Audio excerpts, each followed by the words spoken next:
মহাভারতের শুভ্রামুনির কথা বাকি অংশটুকু বলবো আজকে।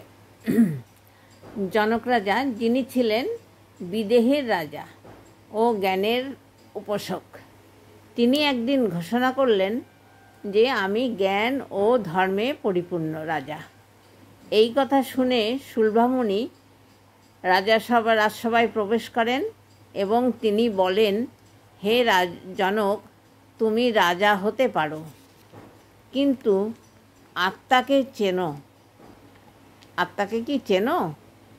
জনক প্রশ্ন করলেন, তুমি কে হে যোগিনী? শুভ্রা উত্তর দিলেন, আমি সেই যিনি দেহ নই, বুদ্ধি নই, মন নই, আমি চেতনা, যা সব সীমা ছাড়িয়ে থাকে। এই সংলাপে ইতিহাসের দার্শনিক আলোচনা হয়ে ওঠে। সেখানে এক নারী রাজাকে শেখান যে ক্ষমতা নয়, আত্মজ্ঞানই হচ্ছে আসল মুক্তি। শুভ্রামুনির জীবন ছিল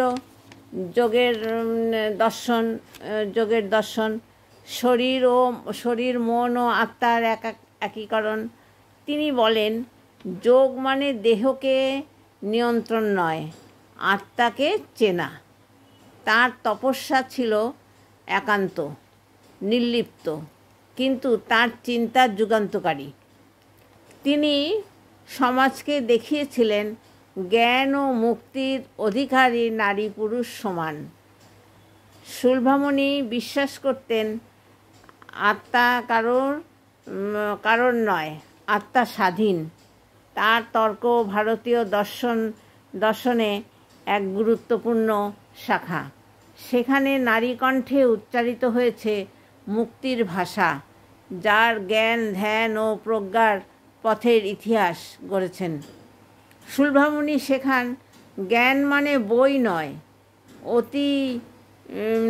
অভিজ্ঞতা।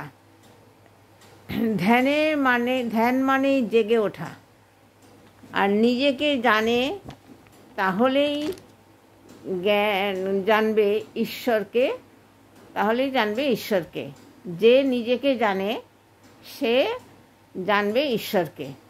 শুভ্রামুনি ছিলেন এক নারী, এক ঋষি ও এক আলো।